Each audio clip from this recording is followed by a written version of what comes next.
Bonjour à toutes et à tous. Merci à vous d'être aussi nombreuses et nombreux pour ce webinaire de présentation de la médecine générale. Je suis Camille Mousset, interne en 4e semestre de médecine générale à Nantes et porte-parole de l'ISNAR IMG. Et je vais laisser le reste de l'équipe s'introduire à vous. Bonjour tout le monde, je suis Florie Sulreau, interne en 2e semestre de médecine générale à Dijon et depuis peu présidente de l'ISNAR IMG. À toi, Raphaël. Et bonsoir, Raphaël Dachicourt. Moi, je suis président de Réagir, le regroupement autonome des généralistes jeunes installés et remplaçants. Et je suis jeune installé depuis mars de cette année. J'ai fini mon internat en mai 2022. Très bien. Donc, dans un premier temps, on va vous présenter l'internat de médecine générale. Et puis, dans un second temps, vous pourrez poser des questions et nous, on sera là pour répondre à vos questions.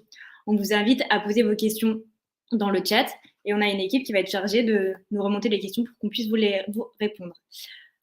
On commence tout d'abord par la présentation de la maquette et puis pour les questions plus précises que vous pourriez avoir, on vous invite à écrire un mail à contact@isnar-img.com. Pour commencer, Florie, est-ce que tu pourrais nous dire ce qu'est l'ISNAR IMG? Bien sûr, donc l'ISNAR IMG, c'est le syndicat national chargé de représenter les internes de médecine générale.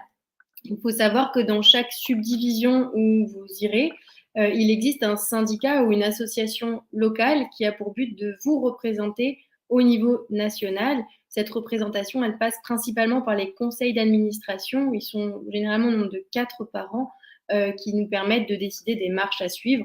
Le rôle de l'ISNAR IMG et des différents syndicats locaux, c'est de défendre nos intérêts, vos intérêts, de vous informer et de vous représenter. Je ne sais pas si tu veux que je rajoute un petit point d'histoire éventuellement. Ça a été créé depuis quand, l'ISNAR IMG? C'est une structure qui est plutôt ancienne. Tout à fait, l'ISNAR à l'origine, il a été créé en 1997 et il représentait donc les résidents de médecine générale puisqu'il n'y avait pas d'internat. Et depuis 2004, avec la création de l'internat de médecine générale, une médecine générale qui est devenue une spécialité à part entière, à ce moment-là, c'est devenu l'ISNAR IMG, donc IMG pour interne de médecine générale. Si on parle maintenant donc, plus de la maquette de formation de l'internat de médecine générale, est-ce que tu pourrais nous présenter un petit peu comment ça fonctionne, les différents stages qu'on doit réaliser? Oui, tout à fait. Alors, bien entendu, pour vous, promotion 2023, gros changement. Vous en avez entendu parler. Je suppose que c'est un sujet dont vous allez vouloir discuter. La 4e année de médecine générale a été créée principalement sous l'impulsion des enseignants et enseignantes de médecine générale. En ce qui concerne les 3 premières années du DES de médecine générale, il y aura peu de changements. La première année, la phase socle, sera toujours constituée de 2 stages, donc des semestres de 6 mois. L'un chez un praticien qu'on appelle le stage de niveau 1, et puis donc en ambulatoire, et puis le 2e stage qui sera réalisé aux urgences. On arrive ensuite dans la phase d'approfondissement, donc qui est constituée de 4 semestres, donc 2 années. C'est un stage de médecine adulte, donc des stages qui sont réalisés en médecine polyvalente, en gériatrie, en post-urgence, stages que généralement vous connaissez plutôt bien. Ensuite, on aura un stage santé de la femme, généralement réalisé en gynécologie, mais qui peut être également réalisé en ambulatoire chez des praticiens qui ont des formations, enfin des pratiques de médecine, de gynécologie assez poussées. Stage de santé de l'enfant, donc généralement pareil en pédiatrie à l'hôpital, et un SASPAS. Le SASPAS, c'est à nouveau un stage en ambulatoire chez le praticien, et cette fois-ci en autonomie supervisée avec des lignes de consultation qui vous sont propres. Petit changement annoncé par le ministre François Braun à l'époque, pour lequel il n'existe pas encore d'écrit. Potentiellement seront couplés les stages de la santé de la femme et de l'enfant, donc 3 mois, pour créer un stage libre qui serait donc raccord en fait avec le projet professionnel de chacun, des stages qui pourront être réalisés en ambulatoire ou en hospitalier dans des services type psychiatrie, addictologie, selon le projet professionnel. Et enfin, donc la phase de consolidation qui sera la création de cette 4e année d'internat. Pour le moment, ce qu'on sait, c'est que ce sera réalisé, donc seront réalisés 2 stages 2 semestres de 6 mois en ambulatoire, avec possibilité bien sûr de rester 1 an sur le même terrain de stage et la possibilité sur présentation d'un projet professionnel bien établi, bien dicté, bien réalisé, la réalisation d'un stage hospitalier de 6 mois. Est-ce que tu voulais rajouter quelque chose, Camille, éventuellement que j'aurais pu oublier? Ça me paraît assez clair. Tu as bien évoqué les différents stages dans l'ordre successif de leur réalisation. Peut-être qu'on peut parler un petit peu de ce qui vient aussi sur le plan universitaire en parallèle des stages. C'est la réalisation de la thèse. Est-ce que tu pourrais nous expliquer un petit peu comment ça se passe? Est-ce que c'est difficile de trouver un enseignant ou une enseignante pour encadrer sa thèse en interne quand on est interne de médecine générale? Alors, il est vrai qu'en médecine générale, le nombre d'encadrants et encadrantes de thèse est insuffisant par rapport au nombre d'internes, contrairement aux autres spécialités où on est souvent au contact des encadrants de thèse. C'est vrai qu'en médecine générale, ça peut être un peu plus compliqué. Ça fait partie des raisons pour lesquelles, d'ailleurs, on demande le report de la mise en application de la 4e année d'internat. Il existe plusieurs manières, finalement, de trouver un sujet de thèse. Soit on a un sujet particulier qui nous intéresse et à ce moment-là, on sollicite directement les membres du département de médecine générale à la faculté en expliquant l'attrait pour une thématique particulière, ou à l'inverse, on n'a pas spécialement de sujet et on demande aux professeurs de nous encadrer en nous confiant un sujet. C'est vrai que c'est un peu plus difficile pour les thèses de médecine générale de trouver un sujet, mais c'est absolument pas infaisable, c'est totalement réalisable même. Petit changement à nouveau pour la thèse qu'il est important de vous préciser. Pour la promotion 2023, la thèse devra être réalisée en 4 années après le début de l'internat, alors qu'auparavant, nous disposions de 6 ans.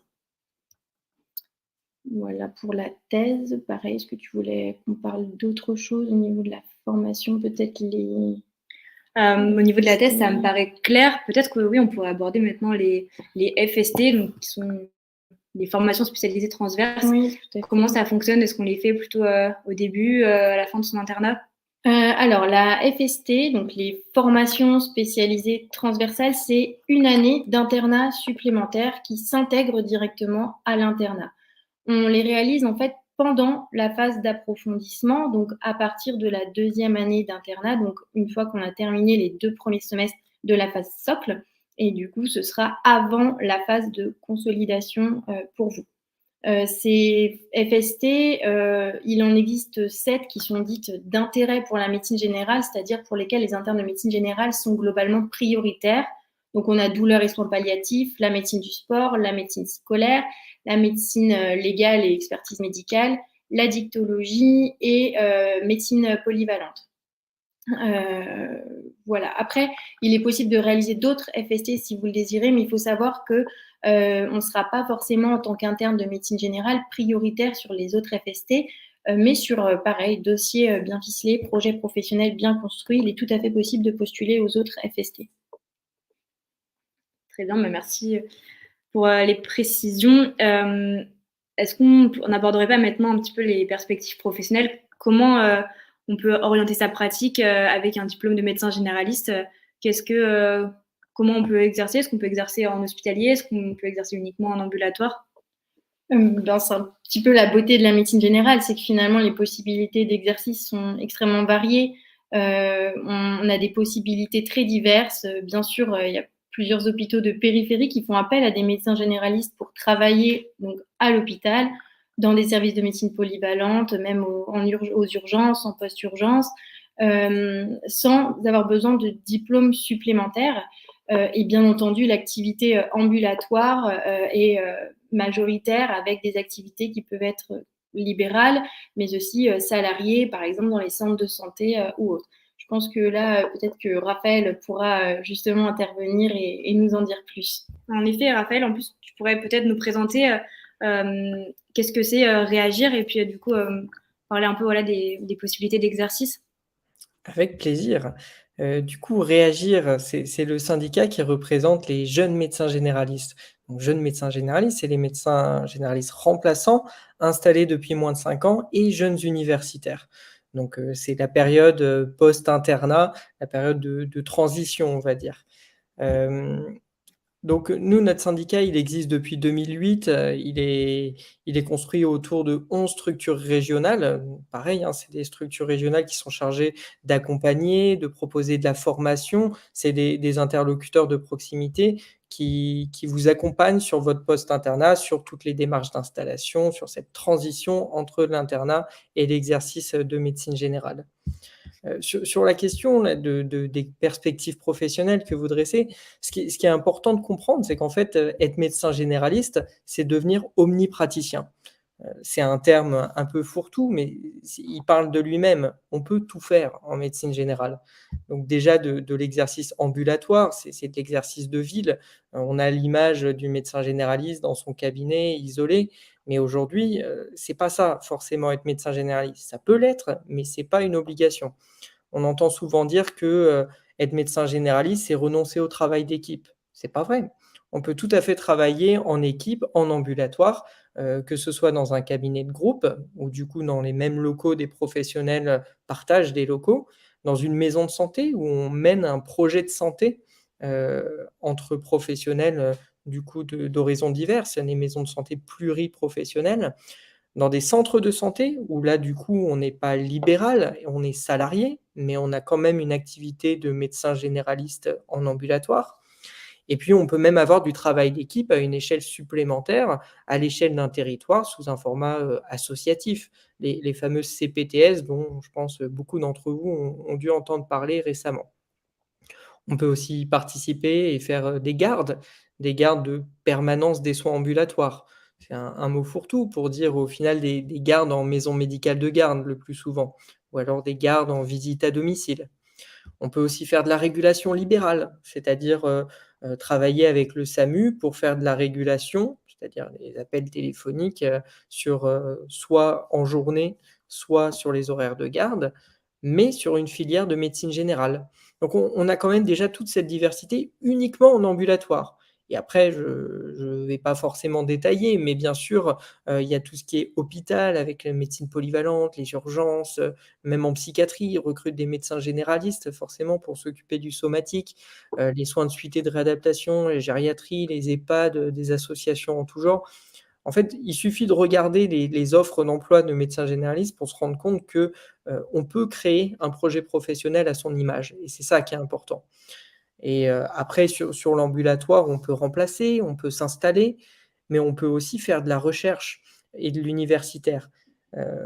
Pareil, on a l'impression que tout ce qui est recherche est centré sur les CHU. C'est pas forcément vrai.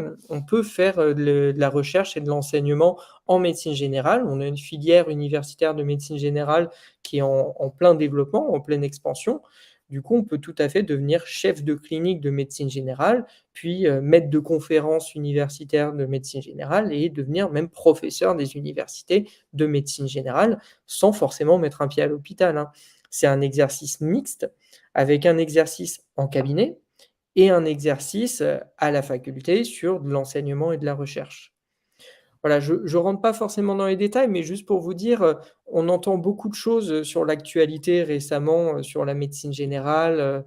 Voilà, n'hésitez pas à poser des questions. Là, je vois que le chat en plus est ouvert sur YouTube, donc n'hésitez pas à poser des questions pour savoir qu'est-ce que vous voulez faire. Est-ce que c'est possible en médecine générale? Il y a de fortes chances que je vous réponde oui, mais on peut en discuter. On a une petite question, je vois, de Léa qui nous demande est-ce que les stages d'internat de pédia et gynéco sont possibles en libéral? Est-ce qu'on trouve beaucoup de terrain? Florie, qu'est-ce que Alors, tu peux me répondre? oui, en fait, les stages de pédiatrie et gynéco, ça va être très subdivision dépendante. Déjà, il faut savoir que ce dont j'ai parlé par rapport aux stages couplés, dans beaucoup de subdivisions, ça existe déjà du fait d'un manque de terrain pouvant accueillir les internes de médecine générale en gynécologie et en pédiatrie. Et donc, de plus en plus, on voit apparaître des stages en ambulatoire chez des praticiens ayant une activité en pédiatrie et en gynécologie assez développée. Donc, ça existe tout à fait. Là, je vous invite vraiment à vous rapprocher des différentes subdivisions pour vous renseigner. N'hésitez pas à aller voir sur notre site internet, il y a le Précis EUCENI 2023 dans la rubrique Ville. Et à ce moment-là, vous aurez les contacts des différentes subdivisions. Ça peut être plutôt intéressant pour vous parce que, à nouveau, c'est très subdivision dépendant. Mais ça existe. En effet, on vous encourage vraiment à contacter les responsables des villes dans lesquelles vous souhaitez aller faire votre internat parce que c'est la mise à disposition de stages en libéral, ça va vraiment dépendre de chaque subdivision, donc c'est-à-dire de chaque ville universitaire. Donc, comme l'a dit Florie, vous pouvez retrouver sur notre site internet, dans la rubrique ville, le précis et également les contacts des différentes subdivisions auprès desquelles vous pourrez vous renseigner.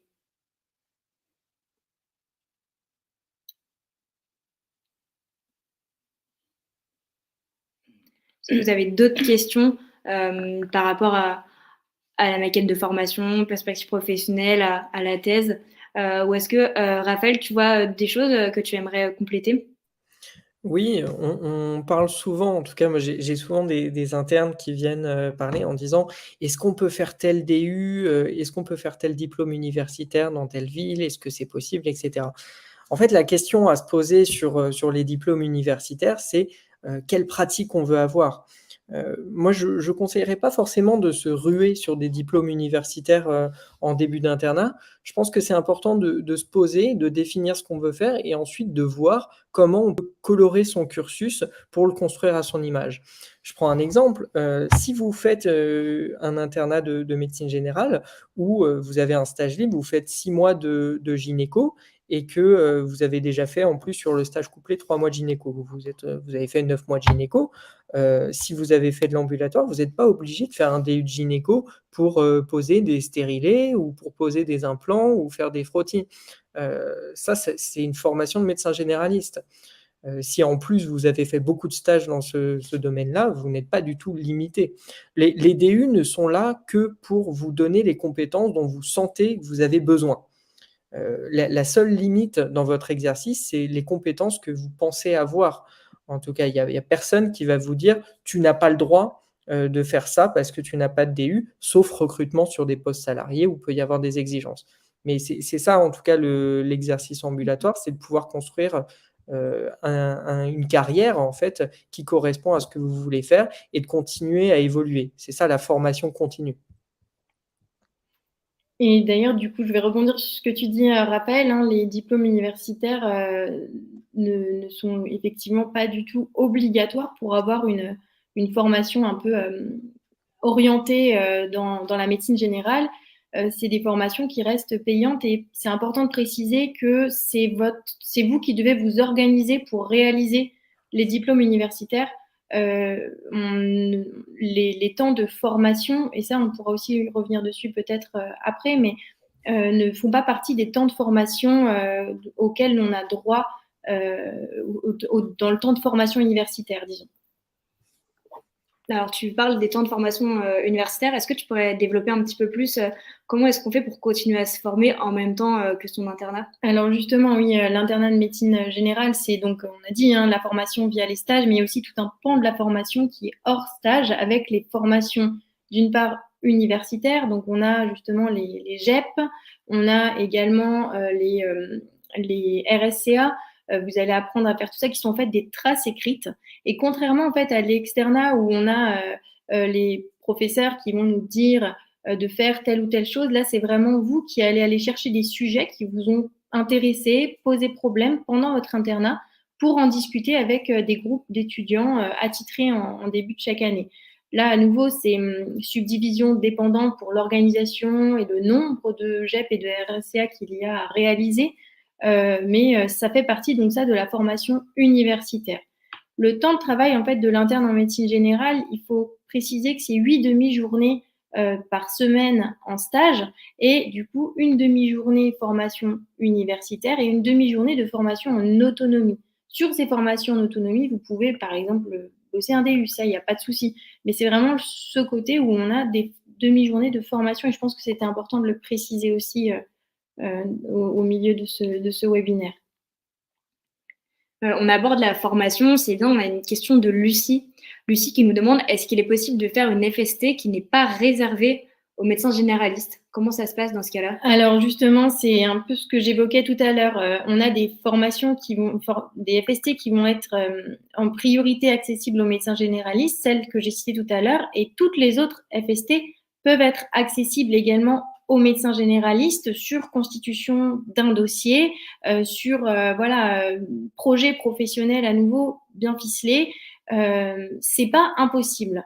Cependant, voilà, il faut quand même partir du principe que si une FST vous intéresse dans une spécialité bien précise, réfléchissez quand même bien à la spécialité que vous allez prendre. Ne vous dites pas que la FST sera forcément faisable, mais c'est possible. Voilà. Tout à fait. Donc, on a des exemples qui nous prouvent que des personnes qui ont fait un internat de médecine générale ont pu faire des FST qui ne sont pas dites d'intérêt pour la médecine générale. C'est possible. Par contre, la voie ne sera pas toute tracée pour ça. Il va falloir, ce sera à vous de faire les démarches, de vous renseigner. On a par exemple la FST de médecine de la reproduction qui est accessible via plutôt l'endoc ou la gynéco, qu'il est possible de faire en étant médecin généraliste, mais ça va être compliqué. Il me semble même que la FST de médecine de la reproduction, justement, c'est pas accessible pour les médecins généralistes. Il y a quelques FST, et donc là, à nouveau, il va falloir vous apporter plus de précision. On n'a pas la liste exhaustive, mais il y a des FST qui ne sont pas accessibles aux médecins généralistes. Il me semble que la FST de médecine de la reproduction n'est pas accessible pour les médecins généralistes. Elle est accessible via l'endocrinologie ou la gynécologie. Il y a quelques FST comme la cancérologie, il me semble également, ou la cancérologie pédiatrique, pareil, qui ne sont pas accessibles pour les médecins généralistes. Tout à fait, merci Florie. Il y a une petite confusion. Cette FST n'est pas accessible pour les médecins généralistes. Il y a quelques FST qui ne sont pas dites d'intérêt, qu'on peut quand même tenter de réaliser, mais effectivement, ce n'est pas la voie principale. On a une question de Roque qui nous dit qu'il aimerait faire de la médecine du sport. Comment est-ce qu'on fait pour mettre toutes ses chances de son côté pour accéder à la FST médecine du sport? La FST de médecine du sport, c'est une FST qui est privée chez les médecins généralistes. Alors, je te conseille de t'y prendre très tôt. Si tu es sûr de ton projet professionnel, il faut te rapprocher du DMG de ta future subdivision tôt. Et voilà, avec un projet professionnel bien ficelé à nouveau, sur présentation d'un bon dossier, je pense que tu pourras faire cette FST. Mais à nouveau, voilà, un bon dossier, t'y prendre tôt, te rapprocher du DMG de la subdivision que tu auras choisie rapidement. Une petite particularité aussi, c'est que le nombre de postes pour chaque FST va être différent dans chaque subdivision, donc dans chaque ville. Si par exemple tu vises une FST de médecine du sport, il faut essayer de te rapprocher d'une subdivision dans laquelle il y a beaucoup de postes. Tu pourras avoir cette information sur le site internet de l'ISNAR IMG, dans la rubrique FST, où tu verras le nombre de postes en fonction de chaque ville. En sachant que, petite précision, le nombre de postes dans chaque FST, à nouveau, c'est des arrêtés ministériels qui, chaque année, fixent le nombre de postes dans chaque FST et dans chaque subdivision. Donc, voilà, renseigne-toi bien les subdivisions où il va y avoir beaucoup de postes éventuellement de médecine du sport. Et puis, essaye d'avoir des stages qui vont s'orienter dans cette pratique de la FST pour avoir un dossier qui soit d'autant plus complet, avec par exemple des stages de praticiens niveau 1 qui ont dans leur pool de praticiens un médecin du sport, des stages d'urgence avec des filières de traumato, ce genre de choses. Ça peut t'aider à compléter et à avoir un bon dossier. Ça me semble assez complet pour les FST. On peut peut-être un peu plus aborder maintenant les perspectives professionnelles. On l'a déjà fait un petit peu avec toi aussi, Raphaël. On a AT qui nous dit qu'il ou elle hésite beaucoup entre la médecine d'urgence et la médecine générale, mais qui a peur d'être bloqué dans la médecine d'urgence. Est-ce qu'avec un diplôme de médecin généraliste, on peut avoir accès à du travail dans les urgences? Alors oui, c'est tout à fait possible. En tant que médecin généraliste, on peut faire des urgences plus tard.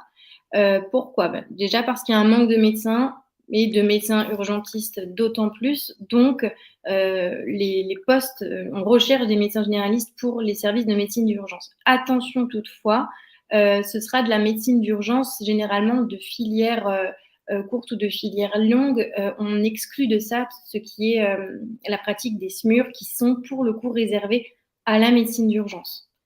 J'espère avoir répondu à ta question, mais voilà. Mais par contre, il est tout à fait possible d'exercer dans des services d'urgence en étant médecin généraliste.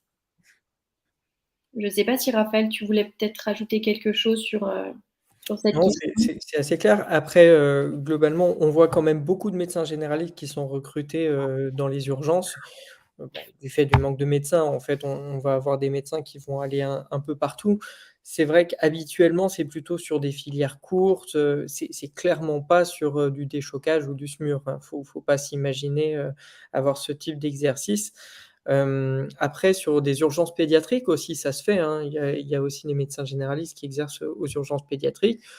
Parfois, certains hôpitaux demandent d'avoir un DU, parfois non, c'est au cas par cas. Très bien, merci. On a maintenant une question de Marianne qui nous dit est-ce qu'un médecin généraliste peut facilement travailler à l'étranger? Comment est-ce que ça se passe? Alors là, j'avoue que je sèche un peu, hein, Je peux apporter quelques éléments de réponse si tu veux. voilà, je pense que je vais laisser Raphaël répondre à cette question. Il y a pas de souci. En fait, on a une équivalence au niveau européen, du diplôme. Donc techniquement, le diplôme est reconnu à l'étranger au sein de l'Union européenne. Après, en fonction des pays, il peut y avoir des exigences de langue, voilà, il y a des spécificités. Mais de base, dans l'Union européenne, normalement, vous n'êtes pas du tout bloqué. Hors Union européenne, ça dépend des pays, c'est très variable. Il faut vraiment se renseigner, parfois les diplômes ne sont pas du tout reconnus et du coup, ils demandent, de refaire des stages ou d'avoir des formations complémentaires pour avoir des équivalences. C'est en Union européenne, au moins vous êtes sûr que le diplôme est reconnu. On a une question maintenant de Valentin. Valentin qui nous dit avec la problématique des zones sous-denses, est-ce qu'on va vers des mesures politiques qui risquent de limiter les projets professionnels pour les futurs médecins généralistes? Alors, on ne peut pas lire l'avenir, bien évidemment, mais il faut se rassurer et on a été soulagés de voir quand même que tout ce qui était amendement de coercition ont été rejetés. Donc, pour le moment, l'installation en zone sous-dense chez les médecins généralistes a été écartée. Donc, pour le moment, les possibilités de projets professionnels du DES de médecine générale restent quand même largement variées et voilà, sans avoir a priori de problématiques dans les zones sous-denses. Donc oui, je vais peut-être reprendre un peu les bases pour expliquer à ceux qui n'ont pas pu suivre l'actualité cette année, d'autant plus avec une D4 en cours. Il faut savoir que à l'Assemblée, sur certaines propositions de loi, notamment avec la loi Valtou, ont été mis à l'ordre du jour à l'Assemblée des amendements, donc on va dire des espèces d'articles de loi, si vous voulez, qui ont été proposés avec des mesures coercitives où on voulait justement forcer l'installation des jeunes médecins dans les zones sous-denses. Ces amendements ont été rejetés. Donc de ce côté-là, vous pouvez être soulagé pour le moment. Je pense que Raphaël peut peut-être repréciser certains points. Je ne sais pas si tu veux préciser des choses là-dessus. Oui, on entend beaucoup de choses, on a des propositions qui fusent un peu dans tous les sens. Ce qu'il faut comprendre, c'est que de toute façon, actuellement, on est en pénurie de médecins généralistes. Ça, c'est indéniable. Donc quoi qu'il arrive, vous aurez des possibilités d'exercer qui sont variées parce qu'on manque de médecins, et notamment particulièrement de médecins généralistes. Mais comme la difficulté pèse surtout sur le manque de médecins traitants, c'est vrai qu'on a des incitations fortes pour l'instant à aller vers ce rôle de médecin traitant qui est la définition principale, on va dire, du rôle de médecin généraliste. Pour autant, ça ne sera jamais possible de complètement verrouiller l'exercice. On ne pourra pas dire forcément vous devez vous installer et exercer comme médecin traitant. Ça ne sera pas une possibilité. Par contre, en fonction de l'évolution de la démographie, en fonction de l'évolution des autres spécialités, comme tu l'as dit, hein, on ne peut pas prévoir l'avenir et savoir, est-ce que les hôpitaux vont se mettre à fermer la porte aux médecins généralistes dans certains services parce qu'ils préféreront tel ou tel diplôme. Ça, dans 10, 15, 20 ans, on n'en sait rien. On n'en sait rien. Mais pour l'instant, il y a rien qui est passé là-dessus, rien sur la limitation de la durée de remplacement, ça a été discuté, ça a été enlevé. Rien sur le frein géographique, d'installation parce que, comme je le disais, en fait, on manque de médecins généralistes partout, donc ça n'aurait pas de sens, de limiter des installations. Merci Raphaël pour ces informations complémentaires. On a une question de Xena qui souhaiterait aborder la recherche. Est-ce qu'on peut, si on souhaite faire de la recherche, choisir de travailler sur un sujet qui ne soit pas axé sur la médecine générale? Alors là, je t'avoue que je vais totalement laisser répondre Raphaël parce que je ne sais pas exactement quels sont les sujets et est-ce que ça doit être axé médecine générale? Est-ce que tu as une idée, toi, Raphaël? Alors, le principe d'être, universitaire de médecine générale, c'est principalement quand même de faire de la recherche sur les soins primaires. C'est-à-dire, tout ce qui est pas à l'hôpital, c'est plutôt axé sur la médecine de ville, sur les patients hors hôpital. Après, ça semble logique vu que c'est le champ de recherche principal.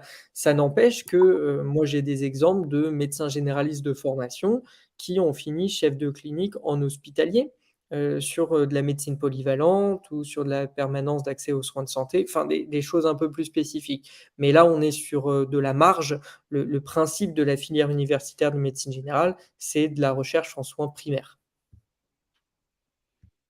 Après, Xena, si jamais, tu as une question peut-être un petit peu plus précise ou que tu veux développer ta question, hésite pas à la poser sur l'adresse, qu'on a donnée en début de webinaire, contact, non, Arrobase. contact@isnar-img.com. N'hésite pas, on pourra peut-être te répondre, avec plus de détails, si tu détailles un petit peu plus ta question aussi. En effet, hein, pour des réponses plus personnalisées, on vous invite vraiment à envoyer un mail sur l'adresse mail qu'on vous a citée. Une question maintenant de Maëlle qui veut nous parler des DOM-TOM. Avec la mise en place donc, de la 4e année, est-ce qu'il sera possible de réaliser une partie de son internat en métropole comme c'est déjà le cas pour les autres spécialités? Alors oui, Maëlle, tout à fait. C'est déjà le cas pour les internes de médecine générale. Ils peuvent réaliser déjà 1 an en métropole avec un internat de 3 ans. En toute logique, sur un internat de 2 ans, c'est de 4 ans, pardon, c'est 2 ans, jusqu'à 2 ans en métropole. Donc oui, on peut totalement réaliser des semestres en métropole avec l'internat de médecine générale, d'autant plus s'il passe en 4 ans. Une question de Olixen qui nous parle des perspectives pro et qui souhaiterait axer donc sa pratique sur la pédiatrie avec notamment la FST urgence pédiatrique. Est-ce que on peut imaginer que dans ce cas-là, avec un DES de médecine générale et une FST urgence pédiatrique, un projet professionnel en pédiatrie hospitalière est envisageable? Oui, c'est totalement envisageable. À nouveau, on peut totalement exercer en pédiatrie hospitalière si tu choisis les bons stages et qu'effectivement tu fais un internat orienté pédiatrie. Attention toutefois, la FST d'urgence pédiatrique est possible en médecine générale, mais elle est prioritaire pour les urgentistes et les pédiatres. Donc sache que ton dossier devra à nouveau être vraiment bien ficelé, que tu montes ton intérêt et une motivation certaine pour les urgences pédiatriques. Donc c'est faisable, mais attention, si c'est vraiment ce que tu souhaites réaliser, renseigne-toi bien sur les urgences et la pédiatrie en priorité peut-être, mais c'est faisable. Est-ce que Raphaël, tu souhaites compléter? Non, c'est relativement clair, hein.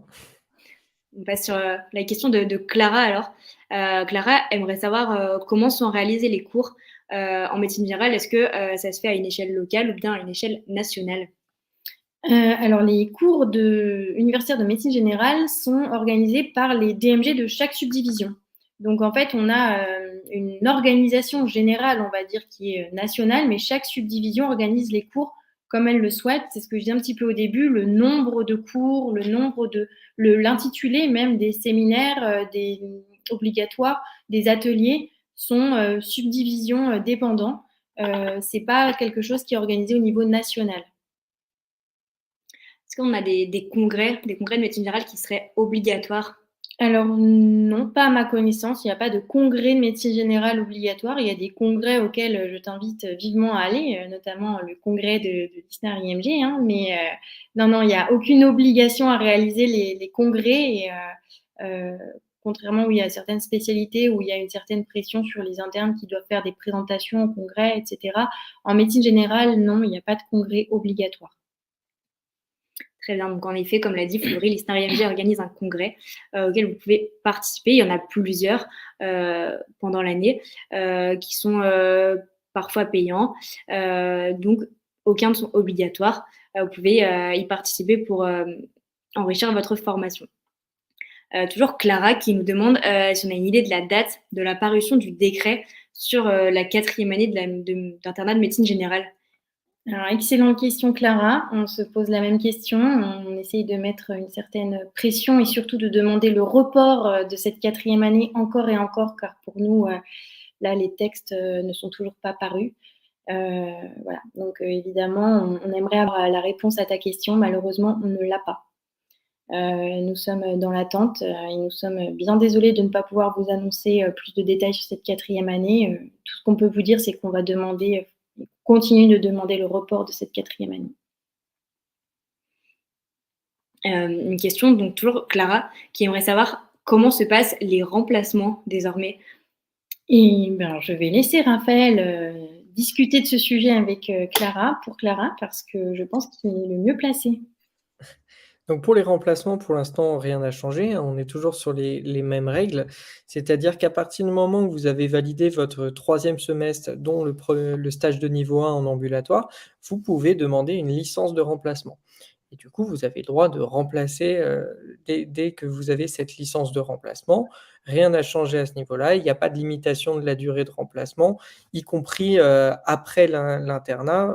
Une fois que vous avez validé votre thèse, vous n'avez plus besoin d'avoir une licence de remplacement puisque vous êtes inscrit au tableau de l'ordre des médecins. Et donc, rien de nouveau sous le soleil. On continue pour l'instant comme d'habitude.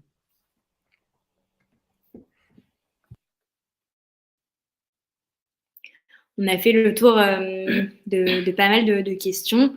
Est-ce qu'il y a d'autres choses que vous souhaiteriez qu'on aborde, qu'on détaille? Là, comme ça, je ne sais pas tellement. Est-ce qu'on aurait oublié des points? Il y a une question de Léa Bellassène dans le chat qui dit: Oui, «Ça veut dire que pour l'instant, on n'est pas sûr d'avoir une 4e année?» Alors, si, la 4e année a été annoncée pour la promotion 2023. Donc, il faut partir du principe que la promotion 2023 aura une 4e année à son internat de médecine générale. Ça ne veut pas dire que nous sommes d'accord avec la mise en pratique de cette 4e année pour votre promotion. Donc, on continuera de demander le report parce que cette 4e année, selon nous, n'est pas prête. Vous le voyez bien, les textes ne sont pas sortis. Vous ne savez toujours pas vraiment à quelle sauce vous allez être mangé. Donc, c'est important pour nous de demander le report de cette 4e année. Mais elle est annoncée pour votre promotion et ça, c'est certain. Effectivement, hein, comme l'a dit Florie, ça fait partie de tout le travail du syndicat de l'ISNAR-IMG d'assurer donc une formation, enfin de défendre les droits des internes. Et cette 4e année a été annoncée en effet par le ministre, mais par écrit, nous n'avons toujours pas le contenu en fait et les modalités de sa réalisation. C'est pour ça que nous continuons de défendre son report, mais elle a été annoncée par le ministre. On passe maintenant sur des questions de perspective professionnelle, avec une question de Lucie qui nous demande à partir de quand est-ce qu'on peut remplacer? Je pense que je n'ai pas été assez clair. C'est à partir du 3e semestre validé. Voilà, 3e semestre d'internat validé, vous pouvez faire votre demande de licence de remplacement puis remplacer. Attention quand même à pas vous engager dans trop de remplacements parce qu'en parallèle de l'internat, ça peut être parfois compliqué Et un point de vigilance, vous ne pouvez pas remplacer votre maître de stage en ambulatoire. Parce que forcément, il y aurait conflit d'intérêt entre votre stage et votre remplacement qui, du coup, lui, est rémunéré. Merci Raphaël pour cette petite précision qui est d'une grande importance, je trouve. On continue sur la formation avec Xena qui nous demande si on a des partiels type QCM, comme on a été habitué pendant l'externat, à valider pendant l'internat. Non, non, non. En fait, la formation en médecine générale, c'est ce qu'on expliquait, c'est en fait les traces écrites, donc les GEP, les RSA qui seront validés par groupe. Alors, dans certaines subdivisions, parfois, il y a des systèmes de QCM, par exemple, répondre au QCM de certaines revues, ce genre de choses. Mais non, ce n'est pas au programme de la formation de médecine générale d'avoir des partiels avec réponse QCM. C'est vraiment des traces écrites avec donc les GEP, les groupes de pairs pendant lesquels on va parler de sujets qui nous tiennent à cœur, qui nous ont posé problème pendant nos stages. Ça va être les RSCA, donc là, qui sont plutôt des récits de situations complexes. Voilà, cette organisation est subdivision dépendante, mais on a quand même une ligne de fond dans chaque subdivision avec des traces écrites, la réalisation d'un portfolio, plus ou moins d'un mémoire, mais sans partiel et QCM. Tout à fait, hein, c'est vraiment une formation différente de celle à laquelle on a été habitué pendant l'externat. On n'a plus ce format QCM comme ça pouvait être le cas auparavant. Une question de Eda qui nous demande si une fois thésé dans une spécialité en particulier, est-ce qu'il est possible de revenir pour faire de la médecine générale et si oui, par quels moyens est-ce que ce serait possible? Alors, la médecine générale est une spécialité à part entière aujourd'hui, donc non, en théorie, on ne peut pas revenir, sauf si on décide de repasser par des stages pour revalider un deuxième DES. Mais Raphaël, moi si je me trompe, mais non, il n'est pas possible, si vous êtes par exemple thésé en chirurgie viscérale, de dire, bon, à la fin de ma carrière, j'en ai marre, je vais pratiquer la médecine générale. C'est ça, il y a eu du nouveau récemment là-dessus. En fait, avant, il y avait des possibilités de faire des validations d'acquis de l'expérience, d'avoir des commissions ordinales de requalification. Maintenant, ça a changé. On est sur une procédure dite de deuxième DES, où en fait, là, depuis le début de l'année, si vous voulez changer de spécialité, quelle qu'elle soit, hein, eh bien, vous devez déposer un dossier à l'université de votre choix et en fonction du parcours professionnel que vous avez, il y a une possibilité de reprendre un statut d'interne temporairement, histoire de compléter en fait votre formation et de valider un deuxième DES. Et après, vous choisissez auprès de l'ordre sur quelle spécialité en fait vous vous inscrivez pour exercer. Donc voilà, donc pour résumer, une fois thésé dans une spécialité en particulier, il est possible de revenir vers la médecine générale uniquement en revalidant le DES de médecine générale.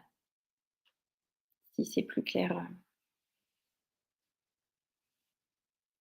On va raborder un petit peu la thèse maintenant avec une question de Lucie. Lucie qui nous demande, notamment avec l'incitation à passer sa thèse dans les 3 ans avec la nouvelle réforme, est-ce que ça sera toujours à l'interne de trouver un référent ou une référente et comment est-ce que ça s'organise tout ça? La réalisation de la thèse en 3 ans, donc on reprécise, hein, ce sera 4 ans pour la promotion 2023, reste un sujet assez flou, hein, qui fait partie de nos demandes de report de la 4e année. Toujours sur le même principe qu'avant, vous pourrez soit trouver un sujet de thèse et en discuter avec le DEMG de votre subdivision pour être accompagné, soit vous demander au DEMG de vous proposer un sujet de thèse. Trouver un référent, un directeur de thèse, c'est pas tant ce qui va être compliqué en médecine générale. Ce qui est compliqué en médecine générale, c'est surtout le jury de thèse dans lequel on doit avoir un professeur. C'est surtout cette partie-là de la thèse qui pose problème en médecine générale. Peut-être que Raphaël, tu veux rajouter quelque chose pour la thèse? Oui, mais le principe de la thèse, c'est que c'est quelque chose de personnel. Donc, c'est vous qui devez vous lancer dans ce projet-là.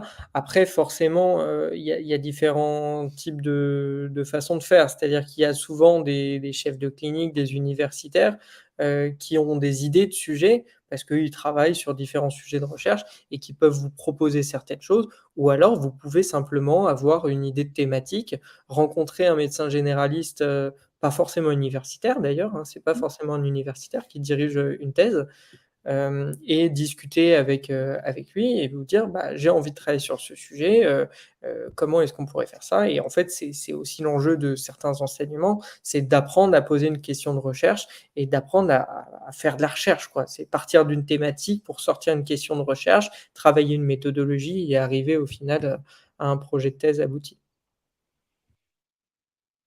Alors merci pour ces précisions. On a une question de Jem qui nous demande, pour l'instant, que sait-on du contenu de cette quatrième année? Alors, il y a eu beaucoup d'annonces sur la quatrième année, mais à nouveau, on n'a aucun écrit. Donc, on pourrait vous annoncer beaucoup de choses. Il y a plusieurs débats qui ont lieu avec les parlementaires, les ministères. À l'heure d'aujourd'hui, rien d'écrit. La seule chose qu'on sait, c'est le contenu de stage avec justement ce que je disais, hein, les 2 stages en ambulatoire, donc possibilité de faire 1 an sur le même terrain de stage et pour ceux qui auraient un projet professionnel bien ficelé, de réaliser un stage de 6 mois en hospitalier. C'est la seule certitude qu'on a sur cette quatrième année à l'heure d'aujourd'hui. Plusieurs annonces ont été faites, donc je vous en ai parlé, les stages couplés avec libération d'un stage libre, pas d'écrit. Vous avez pu entendre l'annonce de la rémunération à l'acte pendant cette quatrième année. Annonce, pas d'écrit. L'obligation de faire de la permanence de soins ambulatoires, contre laquelle on est fermement opposé, pareil, annonce, pas d'écrit. C'est très flou. On va continuer de défendre vos intérêts, d'essayer d'avoir le report de cette quatrième année, mais pour le moment, malheureusement, beaucoup de flou autour de cette quatrième année. En effet, hein, c'est bien sûr, c'est pour ça, c'est que le contenu n'est pas encore très bien défini. On passe à une question de Marie qui nous demande comment ça se passe si on souhaite travailler chez SOS Médecins et à partir de quand est-ce qu'on peut le faire? Peut-être que tu pourrais rapidement nous rappeler ce que c'est Oui, SOS oui. Médecins. Alors, SOS Médecins, du coup, c'est un service, on va dire, de médecine générale un peu d'urgence qui traite donc les patients qui ont besoin donc, de voir un médecin en urgence. Il faut savoir que c'est rarement des stages d'interne pour SOS Médecins, mais dans certaines subdivisions, ça existe. Je prends mon exemple personnel, mais Dijon, il y a des stages qui s'exercent à SOS Médecins. Et sinon, dès qu'on a fini l'internat, tout simplement, ou dès qu'on peut faire des remplacements, on peut aller chez SOS Médecins pour faire des remplacements ou exercer en tant que médecin à SOS Médecins sans souci. Je ne sais pas si j'ai répondu suffisamment précisément à ta question, mais je t'invite en tout cas à te rapprocher des différentes subdivisions si tu veux travailler pour SOS Médecins et essayer de voir lesquelles proposent des terrains de stage éventuellement d'interne pour SOS Médecins. Puis SOS Médecins, en fait, c'est un format associatif, mais ça reste un exercice libéral. C'est juste un exercice libéral particulier parce que c'est hors cabinet. Mais du coup, voilà, en fait, vous rejoignez une association, vous êtes recruté, puis après derrière, vous avez des visites, vous êtes payé, à l'acte, en fait. Ah, merci pour ces infos. On a VG qui voudrait des informations concernant la possibilité d'exercer en médecine polyvalente avec un cursus de médecin généraliste. Comment est-ce que ça se passe? Alors, exercer en médecine polyvalente avec le cursus de médecine générale, c'est largement possible. Avec FST, sans FST, avec DU, sans DU. Pourquoi? Parce que la plupart des hôpitaux périphériques recherchent justement des médecins généralistes pour exercer dans leur service de médecine polyvalente. Pour les CHU, c'est toujours un petit peu différent, hein, on est un peu plus limité, mais quand même, ça se voit dans les CHU également. Donc, aucun problème pour exercer en médecine polyvalente. Mais justement, il existe aujourd'hui, si tu es sûr de ton projet professionnel, la FST de médecine polyvalente hospitalière qui permet de rajouter 1 an d'internat spécifiquement dans des services de médecine polyvalente, ce qui peut être bien pour un projet professionnel bien défini, médecine polyvalente. Mais à nouveau, pas d'obligation d'avoir la FST ni d'obligation d'avoir le DU. En effet, hein, si c'est plutôt la médecine dans un CHU qui t'intéresse, faudra plutôt s'orienter vers un DES de médecine interne ou de gériatrie. Mais tout à fait, comme l'a dit Florie, pour travailler dans un hôpital périphérique avec un DES de médecine générale, c'est tout à fait possible d'exercer dans un service de médecine polyvalente. On passe au choix de stage avec Jem qui nous demande pour le choix de subdivision, dans quelle mesure est-ce que le classement aux ECN, le classement dans la promo, est important pour la formation à l'internat? Est-ce que son classement à l'ECN, ça va nous suivre tout au long de notre formation pour choisir les stages? Alors oui, le classement nous suit. Pour le moment, les procédures de choix de stage se font au classement ECN. Après, il est tout à fait possible d'être stratège en fait quand on réalise nos choix de stage. Hein. Déjà, il faut être prêt à accepter de déménager souvent des fois pour avoir des bons stages mais qui sont mal situés. Donc ça, c'est des choses. Pour avoir ces informations-là, il faut absolument que tu te renseignes auprès des différentes subdivisions. Je vous invite vraiment à aller voir le précis ECNI sur notre site internet où il y a vraiment tous les contacts des différentes subdivisions. Ça va vraiment vous aider. Mais voilà, donc ça, c'est sûr que c'est au classement pour le moment, donc ça va te suivre, c'est certain. Mais voilà, il y a toujours possibilité d'avoir des bons stages, quoi qu'il arrive, dans les subdivisions, dans toutes les subdivisions. Tout à fait, hein, comme l'a dit Florie, en médecine générale, il faut déjà vous attendre à effectuer la plupart de vos stages en périphérie et non pas dans la ville, enfin pas dans la ville que vous choisissez. Il y aura beaucoup de stages que vous réaliserez qui seront en périphérie autour de cette ville. Donc en fonction des subdivisions, ça peut être plus ou moins loin. Et pareil, donc en fonction de votre classement, il faudra plus ou moins déménager loin à chaque changement de stage, donc à chaque semestre.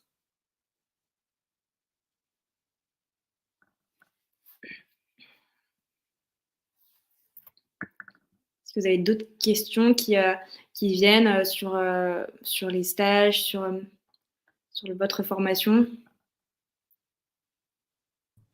Il y en a dans le chat. On a Elsa qui nous dit: «Hello, j'appréhende beaucoup l'internat car je n'ai pas appris grand-chose pendant mes stages d'externat.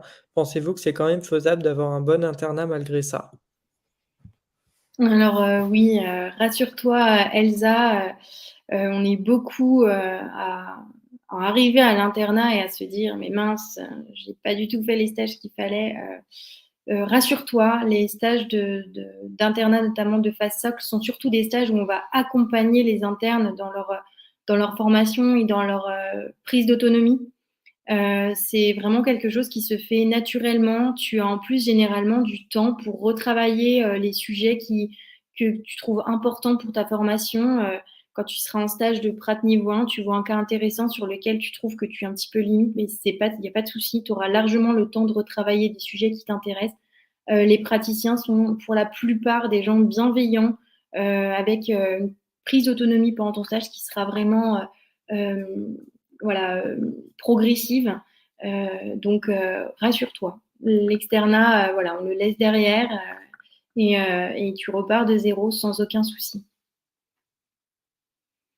Tout à fait, hein, comme l'a dit Florie, il faut vraiment être rassuré. Effectivement, il y a des connaissances qu'on va travailler pendant l'externat, mais l'internat, c'est vraiment une autre manière de les mettre en application. Et vraiment, tu vas travailler, ton bagage va s'enrichir tout au long de tes stages. Et je rajoute d'autant plus quand on choisit l'internat de médecine générale, qui est en fait un internat où on réalise des stages principaux, enfin des stages qui sont orientés médecine générale, qui n'est pas une spécialité qu'on travaille énormément pendant l'externat. On fait surtout des stages hospitaliers dans des services qui sont parfois très spécialisés, surspécialisés. On est tous dans le même cas. Pour le coup, c'est pas pour autant que on termine mauvais médecin généraliste, donc tu peux te rassurer. Une question maintenant à propos de la recherche. Est-ce que tu pourrais nous expliquer un petit peu, Florie ou Raphaël, ce qu'est l'année recherche? Oui, alors l'année recherche, c'est une année qu'on peut réaliser donc après notre phase socle, donc après avoir validé 2 semestres. C'est une année à nouveau où on n'aura pas de stage d'internat en même temps. Ce sera une année qui sera totalement dévouée à la recherche.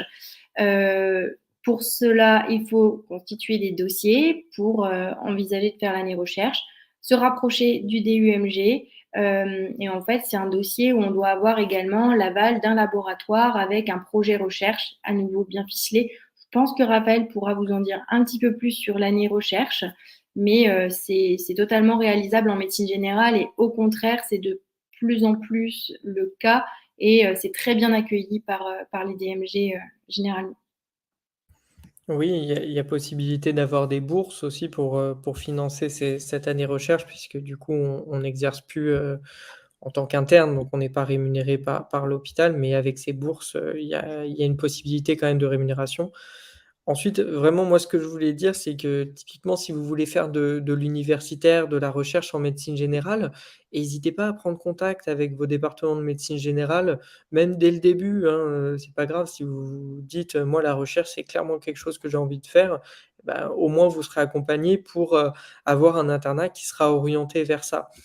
Typiquement, beaucoup de départements de médecine générale apprécient d'avoir des profils, qui ont fait un master, éventuellement qui ont fait un master 2. On a même des universitaires de médecine générale qui vont jusqu'à la thèse de sciences, hein, mais bon, voilà, c'est pas une obligation, c'est juste quelque chose qui peut vous permettre de vivre votre passion pour la recherche, si c'est quelque chose qui vous branche. On va repasser un petit peu sur la maquette avec une question de Léa qui nous demande est-ce qu'il est possible de refaire un stage en médecine générale pendant le stage libre? Oui, oui, tout à fait. Les stages en ambulatoire, donc ce sera du coup un stage, ça se passe généralement que tu referas parce que ce sera dans cette continuité-là. Donc l'équivalent d'un deuxième ça se passe, c'est totalement possible, largement aimé par les DMG. Donc tu peux tout à fait faire ça sans aucun souci. On a une question maintenant de Baraka qui nous demande est-ce qu'on a des bouquins, des livres qu'on nous recommande pour se préparer à l'internat? Alors, franchement, non. Chacun, gère un peu sa formation comme il le sent. Si tu ressens le besoin d'avoir, des précis, d'urgence, des espèces de précis d'urgence pédiatrique, de pédia, alors libre à toi. Toute formation, qui viendra de toi sera bonne à prendre. Mais en attendant, il n'y a aucune recommandation, aucun achat obligatoire de livres pour l'internat de médecine générale. Effectivement, ça peut engendrer pas mal de stress, cette transition externat-internat, mais il faut vraiment vous rassurer, c'est quelque chose qui se fait généralement en douceur. On n'est pas lâché en pleine autonomie avec des consultations à réaliser tout seul, que ce soit aux urgences ou chez nos praticiens. Donc non, moi, j'ai pas spécialement de livre à te conseiller pour le début d'internat, en tout cas. Une question maintenant de Elsa et Selena qui me demandent s'il vaut mieux commencer sa phase SOC par le stage chez le praticien ou bien le stage aux urgences. Il y a aucune règle et les deux cas se voient et sont préférés par l'un ou l'autre des internes. Certains préfèrent commencer par le stage chez le prat en se disant bon allez, j'ai pas envie d'être lancé dans la machine des urgences. Et puis d'autres préfèrent commencer par le stage des urgences pour avoir fait un peu de médecine en équipe avant d'être se retrouver en consultation face à un patient. Ça, c'est vraiment personne dépendante, interne dépendant. Il n'y a pas de règle sur le stage par lequel il faut commencer. C'est vraiment selon le feeling et c'est à vous de trouver les bons arguments. Une question maintenant d'Eldia qui nous demande comment ça se passe un petit peu le Master 2 dont on a parlé tout à l'heure pendant l'internat de médecine générale et quels sont les débouchés en fait? Qu'est-ce que ça amène la réalisation d'un Master 2? Alors, pour le Master 2, en fait, donc c'est l'année recherche, donc on le réalise pendant une année successive, hein, donc de novembre à novembre, généralement, hein, pour l'année recherche. On peut le réaliser à partir donc de 2 semestres de médecine générale validés et on peut jusqu'à un an, tout de suite après la fin de notre internat également. Donc, vous avez fait vos 4 ans d'internat, tout de suite après, vous pouvez enchaîner avec une année recherche. Sans aucun problème. Pour les débouchés universitaires après l'internat, je vais laisser Raphaël vous en dire plus. Oui, bah, je reviens sur cette fameuse filière universitaire de médecine générale. En fait, à partir du moment où vous avez un projet universitaire, vous pouvez, en tout cas vous rapprocher de vos départements de médecine générale pour, à l'issue de l'internat, avoir un poste de chef de clinique universitaire de médecine générale, donc les CCUMG, ou, éventuellement même d'assistant universitaire de médecine générale, qui est une subtilité, hein. C'est globalement à peu près le même travail que chef de clinique et c'est des postes qui sont normalement nommés pour, 2 ans, renouvelables et ça peut être renouvelable jusqu'à 8 ans en en poste internat ou pas directement même, hein. Il y en a qui font un clinica en ayant eu une période où ils ont exercé sans être chef de clinique, qui reviennent vers l'universitaire un peu après. Tout est possible. La seule chose à faire, c'est vraiment de se rapprocher du, département de médecine générale pour en discuter. Parce qu'en fonction des profils, des besoins, des recrutements de postes et cetera, ça s'anticipe. On va pas candidater à un poste de chef de clinique, en toute fin de dernier semestre d'internat en disant: «Bonjour, je veux être chef de clinique». Ça devient un peu plus compliqué. Une question maintenant de Selena qui nous demande si on recommande des sites ou des applications pour se former ou pour assister sa pratique de médecin généraliste. Alors, tout à fait, il y a, moult sites et applications, que tu vas, découvrir pendant ton internat. Certains que tu vas préférer, d'autres que tu ne voudras dont tu ne voudras plus entendre parler. Ils sont multiples, je ne vais pas faire la liste, exhaustive, ce soir. C'est des sites et applications, que nous présentent, nos prat au fur et à mesure de notre stage généralement ou même, nos chefs, aux urgences, vont nous parler de différents sites. Et ce sera à toi ensuite d'avoir la liste dont tu vas te servir pour la plupart.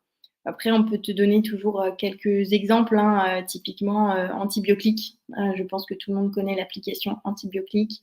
Il y en a d'autres. Il y a, par exemple, en pédiatrie, j'utilise le trousseau de poche. Après, tu as aussi la revue Prescrire qui propose pas mal de petites recommandations. Voilà. Donc, tout un tas de sites et d'applications que tu peux utiliser sans aucun souci et tu vas en avoir un bon nombre à la fin déjà de ton premier stage, tu verras. Moi, je me permets juste de compléter, il y en a un à connaître parce que c'est celui qui va permettre d'en regrouper plein, c'est Kit Médical. Kit Médical qui regroupe tous les sites en clic, d'aide, à la décision. Je vous mets le lien dans le chat, justement YouTube. C'est une mine d'or, en tout cas sur la médecine générale, donc je vous encourage à aller jeter un coup d'œil. Aucun lien d'intérêt, hein, avec eux, hein, je Tout à fait, merci Raphaël. Kit médical, c'est très pratique. On passe à la question de Marie qui nous demande comment ça se passe pour les projets de grossesse si on travaille en libéral. Eh bien, Raphaël, je te laisse répondre, hein, c'est le post-internat. Je pense que tu pourras mieux répondre que moi à cette question. Eh ben, tu peux avoir un congé maternité, bien sûr, indemnisé. Après, tout ça se prévoit. C'est-à-dire que si tu c'est directement en post-internat, tu peux encore bénéficier de ton statut, de récent interne fini, si tu es encore sur la même année. Sinon, après, derrière, c'est un peu spécifique parce que tu passes sur le système purement libéral. Donc, tu as des indemnités, journalières, tu as la sécurité sociale et cetera. Mais, du fait du libéral, ça va pas compenser complètement tes revenus, donc il faut que tu prennes une prévoyance. Et c'est la prévoyance qui va permettre de compléter tes revenus là-dessus. En fait, à partir du moment où tu es libéral, il y a plus de filet de sécurité. Donc tu vas financer de ton côté ton filet de sécurité qui est la prévoyance. Voilà, je ne sais pas si c'est assez clair pour toi. Hésite pas à préciser si jamais il y a un peu plus de questions là-dessus. En tout cas, tu peux aller sur le site de Réagir, il y a pas mal d'informations à ce sujet. On a fait des fiches dédiées, aux parents, aux personnes, en difficulté, avec, des soucis de santé. Enfin, on a pas mal de documentation sur le sujet. Merci Raphaël. Une question de Selena maintenant qui nous demande s'il est possible et même recommandé de faire des gardes aux urgences pendant la période du stage, je suppose, au niveau du cabinet libéral.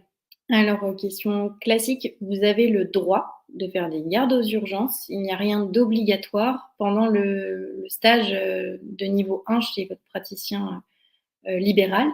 De là à dire que c'est recommandé, pas nécessairement. Il ne faut pas oublier que ce sera le stage qui doit quand même être le le fond de ta formation pour le stage de niveau 1, donc il ne faut pas non plus que ça empiète sur le stage. Ça me permet aussi de faire une petite aparté sur les gardes. En moyenne, sur les gardes, c'est une garde de nuit par semaine et une garde week-end ou jour férié par mois au niveau du temps de travail. Donc, ça ferait, je pense, beaucoup pour un stage de niveau 1. Voilà. Après, bien entendu, si tes praticiens sont d'accord avec le fait que tu fasses des gardes, il est tout à fait possible de les faire. Mais attention de ne pas perdre le fil du stage de niveau 1. Tout à fait. Voilà, les gardes sont possibles, mais il faut bien penser à sa formation et le travail en plus peut parfois entraîner une surcharge de travail à bien anticiper. Une question de Valentin maintenant qui nous demande est-ce qu'on peut avoir un projet professionnel avec une activité mixte, c'est-à-dire à la fois dans le libéral et une activité hospitalière, comme ça peut être vu dans d'autres spécialités? Tout à fait, hein, il y a beaucoup de médecins généralistes qui, après leur internat, ont une activité mixte libérale hospitalière. Aucun souci, c'est totalement viable et faisable en médecine générale. Je ne sais pas si Raphaël, tu veux rajouter un petit quelque chose là-dessus? Tout est possible. Il n'y a pas de limite. Si vous voulez faire de l'exercice mixte, si vous voulez travailler, 1 jour par semaine au cabinet, 1 jour par semaine, à l'hôpital, 1 jour par semaine en EHPAD, 1 jour par semaine en association, si c'est votre projet professionnel, vous pouvez le faire. Il n'y a pas de souci. Personne ne vous en empêchera. C'est la beauté de la médecine générale. On va parler maintenant sur des questions plus de perspectives professionnelles et plus précisément donc du clinica. Une question d'Antoine qui nous demande si l'assistanat ou le clinica il est aussi accessible en médecine générale que dans les autres spécialités. Comment ça se passe un peu? Tu pourrais nous redéfinir un petit peu tout ça? Je pense que je vais laisser Raphaël répondre. C'est vraiment des questions post-internat. Donc, si tu es d'accord, je vais te laisser répondre. Oui, donc le clinica, donc ça se fait généralement, directement en post-internat, mais ça peut se faire aussi avec un laps de temps d'exercice et ensuite revenir vers l'universitaire. C'est pour une durée de 2 ans. On s'engage à avoir un exercice, en cabinet, mais aussi un exercice à l'université où on fait de l'encadrement de thèse, de l'enseignement, où on mène des projets de recherche, où on participe à la gestion du département de médecine générale. Et du coup, ces 2 ans ensuite sont renouvelables jusqu'à 8 ans, comme je le disais. À partir de 4 ans, on commence à réfléchir à est-ce qu'il y a un après? C'est-à-dire est-ce qu'on continue dans cette filière universitaire pour devenir éventuellement maître de conférences ou professeur des universités? C'est tout à fait accessible, hein, en tant que médecin généraliste de faire une carrière universitaire. Je lis en tout cas dans les commentaires que quelqu'un disait qu'il y avait que 5 de médecins généralistes en secteur 2. Il y a 95 de médecins généralistes en secteur 1, c'est vrai, mais c'est souvent parce que c'est un choix. La médecine générale, c'est aussi un exercice de soins primaires avec une notion, d'universalité. On essaie d'accueillir tout le monde. Le secteur 2, avec les dépassements d'honoraires, ça peut créer une sélection de patientèle, qui a plus les moyens de venir et du coup, généralement, les médecins généralistes font le choix de rester en secteur 1, même s'ils ont été chefs de clinique. C'est pas parce que vous avez été chef de clinique que vous passez automatiquement en secteur 2. C'est un choix, le secteur d'exercice. Merci Raphaël pour toutes ces précisions. Une question de Nati, toujours par rapport au clinica, qui nous demande si pour être CCA, et donc possiblement s'ouvrir en secteur 2, est-ce qu'on doit obligatoirement avoir un master 2? Rien d'obligatoire. Parlez-en avec votre département de médecine générale. En fait, c'est un projet de faire de l'universitaire. Si vous avez envie de faire quelque chose et ben, on va vous dire: «Ah tiens, ça t'intéresse? Bah, voilà, on a un master, sur l'université qui, correspond justement à ce que tu as envie de faire. Est-ce que ça t'intéresserait de te former là-dessus?» Et en fait, c'est ça l'idée. C'est, s'il y a quelque chose qui vous passionne et ben, c'est de continuer dans une optique de recherche et d'enseignement sur ce sujet. C'est pas avoir un master pour avoir un master, ça a pas d'intérêt, y compris pour les départements de médecine générale d'ailleurs. Une question de Xena qui nous demande si on a déjà un doctorat en sciences en rentrant à l'internat. Est-ce qu'on peut postuler directement à un clinica après son internat? Même si vous avez pas de doctorat en sciences, vous pouvez postuler, directement après votre internat à Clinica. Mais je le redis, n'hésitez pas à aller voir vos départements de médecine générale. C'est avec eux qu'il faut en parler parce que les critères de recrutement, c'est pas une application en ligne où vous dites je veux être chef de clinique. C'est s'inclure en fait dans une équipe d'universitaires qui mènent des projets de l'enseignement. Donc si vous vous incluez pas dans cette équipe, forcément vous passez un peu à côté de votre chance ou en tout cas de votre volonté de faire de la recherche, quoi. Il faut y aller. Si vous voulez, personne ne vous fermera la porte. On sera ravis de vous accueillir sur ce genre de projet, mais il faut se signaler.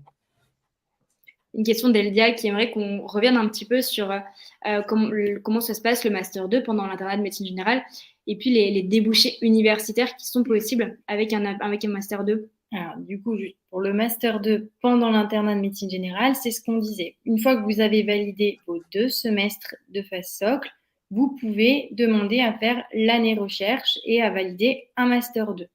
Vous pouvez également le faire donc pendant toutes les années au milieu, bien sûr, et après avoir terminé votre DES de médecine générale, donc l'année qui suit immédiatement. Il faut vous rapprocher de vos départements de médecine générale pour voir avec eux, évidemment, les sujets de ces Master 2, quel va être le contenu de cette formation. Après, pour les débouchés universitaires après l'internat, c'est ce que disait Raphaël, on peut faire un clinica, on peut aller jusqu'à maître de conférence universitaire de médecine générale, voire jusqu'au professorat de médecine générale. Ça, il n'y a pas de retenue vis-à-vis de ça. Je ne sais pas si Raphaël, tu veux à nouveau dire quelque chose sur les débouchés universitaires. Oui, bah, je vais vous mettre dans le chat le petit guide du chef de clinique de médecine générale fait par Réagir. Comme ça, vous aurez un peu plus de lecture à ce sujet. Mais bon, je ne vais pas radoter, hein, mais la filière universitaire existe, elle est en expansion, notamment parce que en plus, comme va y avoir une 4e année, il va y avoir encore plus de besoins d'enseignants, donc forcément, va y avoir besoin de recrutement. On attend d'ailleurs que le ministère mette sur la table assez d'argent pour justement financer encore plus d'enseignants, parce qu'il y aura besoin. Et vous serez les bienvenus pour participer à la construction de cette grande filière de médecine générale et faire de la recherche en soins primaires, faire de l'enseignement, que ça soit en 2e ou en 3e cycle, hein, d'ailleurs, les deux. On va souvent attendre de vous quand même d'être maître de stage, ça semble logique, hein, parce qu'être maître de stage, ça s'inscrit dans une idée d'enseignement, de partage de compétences. Donc forcément, on attendra de vous d'être maître de stage. Alors, revenons un petit peu sur la formation maintenant avec la question de Baraka qui nous demande comment ça se passe pour apprendre à faire la comptabilité et puis toute la partie administrative. Est-ce qu'on a des cours? Est-ce qu'on apprend ça pendant notre internat?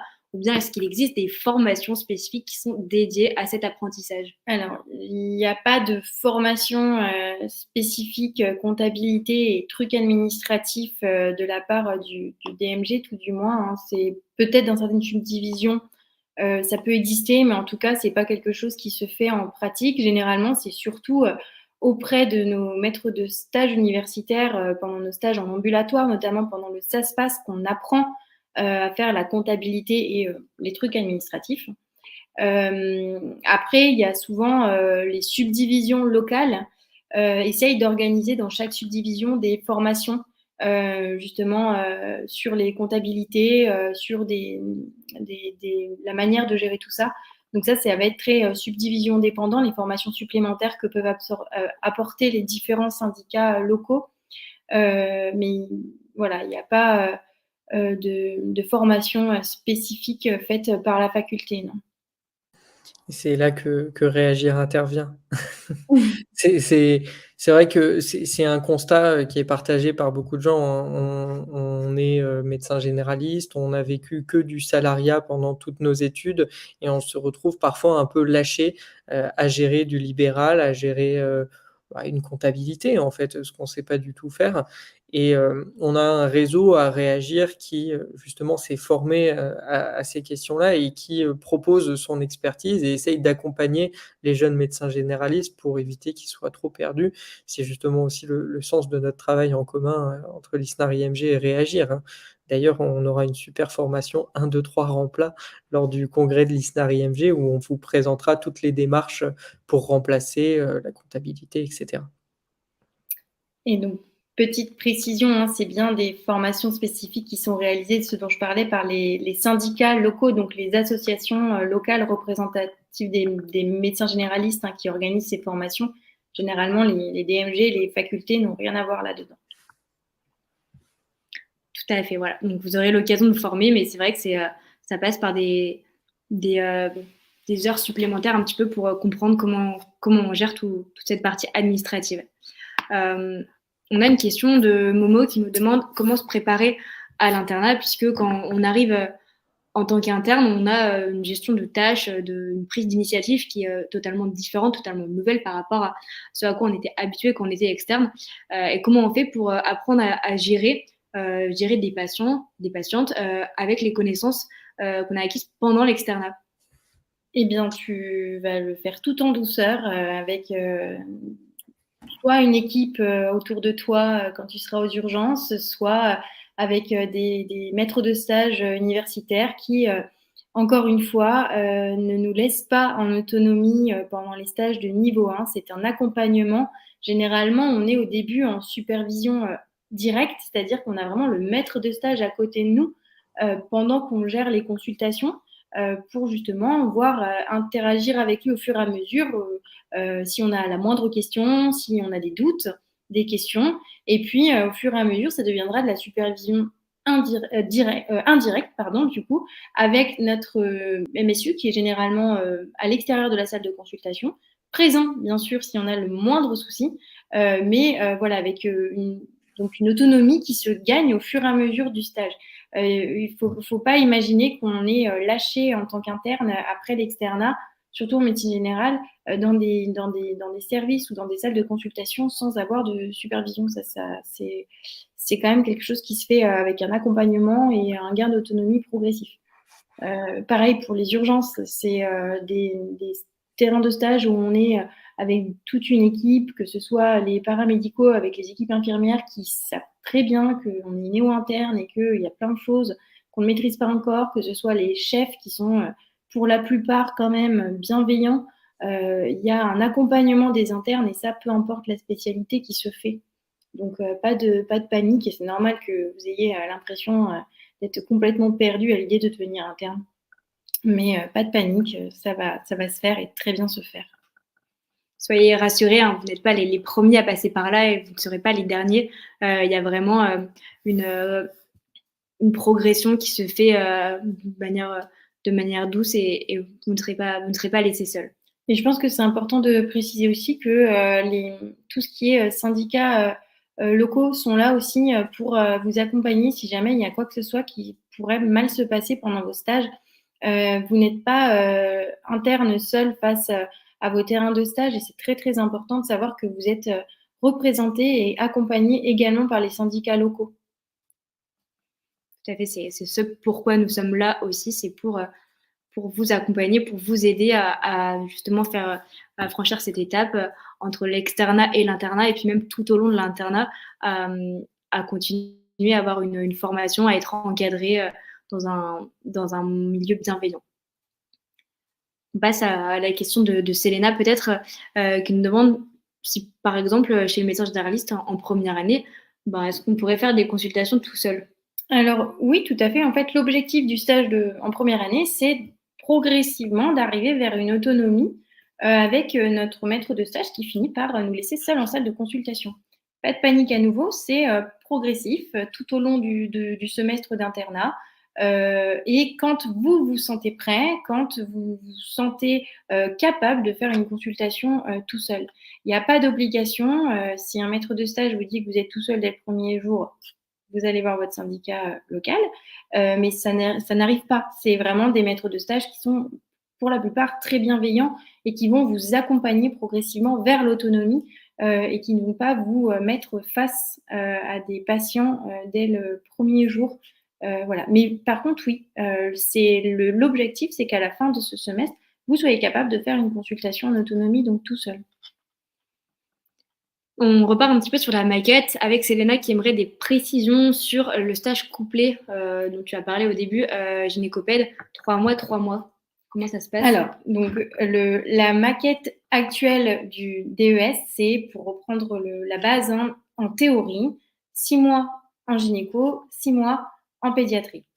Dans certaines subdivisions, il existe déjà les stages couplés gynécopède 3 mois, 3 mois. À nouveau, là, si c'est quelque chose qui vous intéresse et qui peut être un choix d'orientation de ville, je vous invite à vous rapprocher des différentes subdivisions.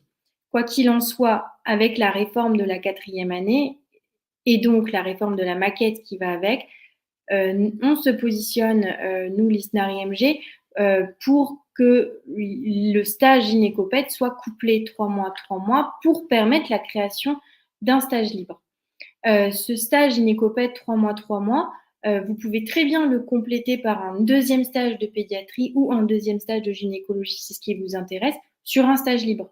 Il n'y a pas du tout ce ne sera pas seulement 3 mois de gynéco, seulement 3 mois de pédiatrie, absolument. Mais voilà, donc à nouveau, cette modification de maquette pour l'ensemble des subdivisions, c'est quelque chose qui a été annoncé, pour lequel nous n'avons pas d'écrit à l'heure d'aujourd'hui. Je ne sais pas si j'ai été claire pour toi, Selena. J'espère avoir répondu à ta question. C'était plutôt complet. On peut revenir un petit peu sur la thèse. Selena qui nous demande si on a un moment plus propice pour commencer sa thèse. Combien de temps ça met pour rédiger une thèse, pour trouver un sujet, pour un directeur de thèse? Alors, la thèse, déjà, c'est très personne dépendante. Il faut savoir qu'il y a des gens qui vont préférer attendre un peu, d'avoir fait un peu d'internat avant de vouloir se lancer dans leur thèse. Il y a des gens qui veulent avoir leur sujet de thèse dès la fin de leur première année. Ça, chacun est libre de faire ce qu'il souhaite. Attention tout de même, il est vrai qu'avec le passage de la thèse à réaliser en 4 ans, vous aurez quand même un peu moins de temps pour trouver les maîtres de stage, les directeurs de thèse, vos référents de thèse et surtout vos jurys de thèse. Donc évidemment, on vous encourage à vous y mettre pas trop tard quand même. Après, pour les délais de réalisation de la thèse, je vais laisser Raphaël parler. Je pense qu'il aura un peu plus d'expérience là-dessus que moi. Oui, la thèse, tu l'as très bien dit, hein, c'est un projet très personne dépendante. Moi, ce que je vous conseille, déjà, franchement, vous stressez pas là-dessus. Soufflez, vous avez déjà beaucoup de choses à faire en début d'internat. Commencez un nouvel exercice, commencez à prendre des responsabilités. Commencez pas à vous dire, «Vite, vite, vite, vite, vite, il faut que je fasse ma thèse». Par contre, ce qui est important, c'est de petit à petit cibler quel sujet vous voulez.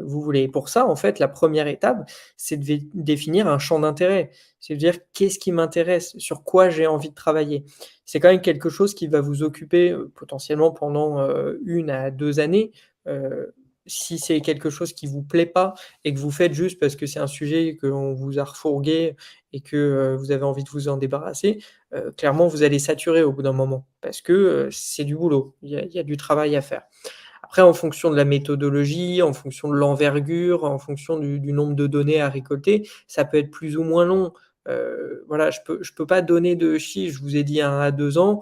Il y a des gens, ils vont commencer, ils vont faire un petit peu, ils vont faire de la biblio, puis ensuite ils ont autre chose parce que l'internat est un peu plus prenant, puis ils se mettent à remplacer, donc ils oublient un peu la thèse, puis après ils reviennent dessus et en fait ça peut prendre très longtemps parce que justement il y a peu de gens qui s'y mettent d'un coup et se disent: «Allez, vas-y, en 6 mois, je fais ma thèse, c'est bouclé», voilà. Ça, c'est les gens qui sont un peu en stress à la fin, qui arrivent, au bout du délai, pour passer la thèse. Mais, la meilleure chose à faire, c'est cibler un champ d'intérêt, trouver un médecin qui est intéressé par ce même domaine et essayer de travailler ensemble à une question de recherche et vous verrez que la suite, découlera simplement.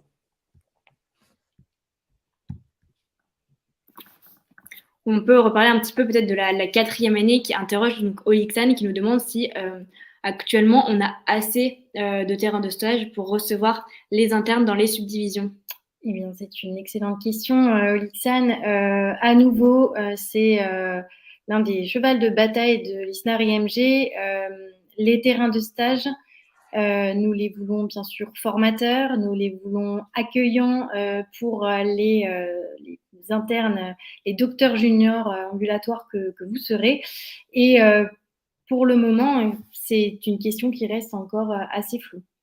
Voilà, on va se battre en tout cas pour que les terrains de stage soient formateurs et que vous ne soyez pas laissés seuls dans des cabinets où il n'y aurait même pas véritable bureau et ordinateur pour vous, ça, c'est quelque chose sur lequel on ne se laissera pas faire et on ne laissera pas passer.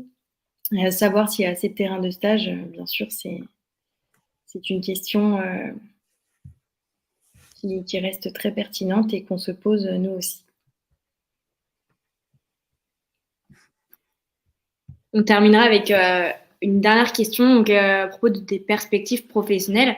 Une question qui nous demande donc si le clinica en médecine générale, est-ce qu'il doit se réaliser uniquement en ambulatoire ou bien est-ce qu'il est possible d'avoir un poste d'assistant ou de chef de clinique dans un service de médecine interne ou bien aux urgences? Alors, Raphaël, arrête-moi si je me trompe, mais pour être CCA de médecine générale, il faut que ce soit réalisé hors hospitalier, il faut que ce soit des stages ambulatoires.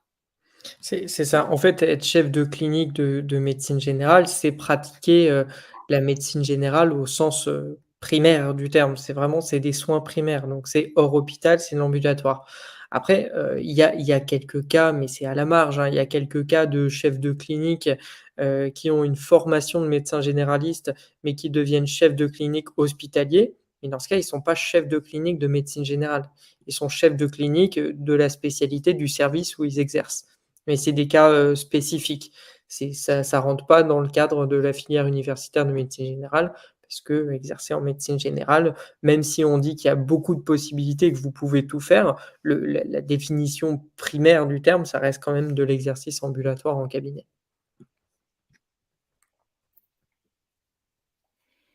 Très bien. Bah, écoutez, on vous remercie pour toutes vos questions, pour votre présence à ce webinaire.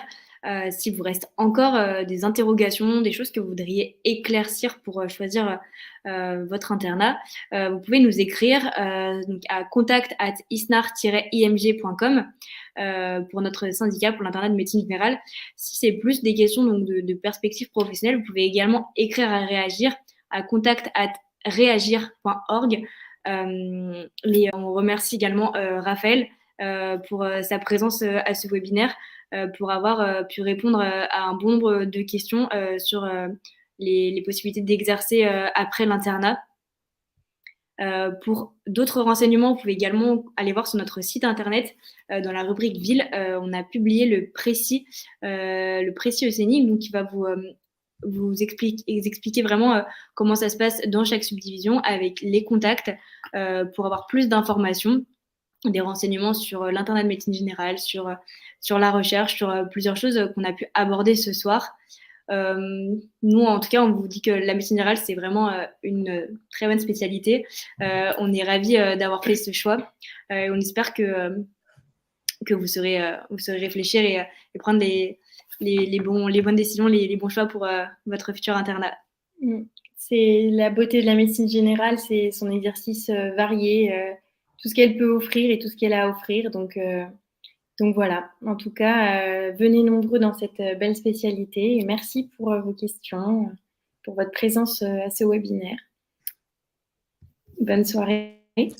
Merci. Bonne soirée à tout le monde.